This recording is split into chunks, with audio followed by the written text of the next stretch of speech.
মানুষ কতটা কষ্ট পাইলে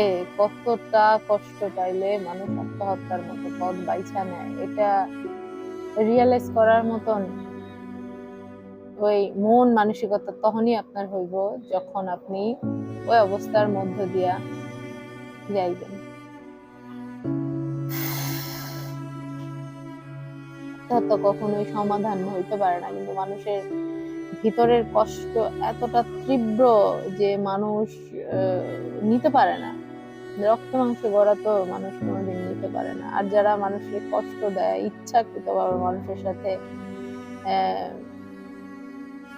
মানুষের মন নিয়ে খেলে, মানুষের শরীর নিয়ে খেলে, মানুষের সবকিছু নিয়ে মানুষের সাথে ধোঁকাবাজি করে, ওইসব মানুষগুলা একটা সময় গিয়ে এমন একা, মানে এই যে মানুষের দীর্ঘশ্বাসটার এই দীর্ঘশ্বাসটা আপনারা ছাড় দিব না কোনোদিন। একটা সময় গিয়ে এমন একাকিত্বতায় ভুগবেন যে ওই সময় আপনার হয়তো মনে পড়বো যে কত মানুষের সাথে অন্যায় করছি। মানুষের ওই দীর্ঘশ্বাস গুলা হয়তো আমার এখন পুরো পুরো খাইতেছে। নেচার অফ রিভেঞ্জ বলে কথা আছে না, প্রকৃতি কখনো ছাড় দেয় না, ছেড়ে দেয় কিন্তু ছাড় দেয় না। একটা সময় গিয়ে সেটার রেজাল্ট ঠিকই পাবেন।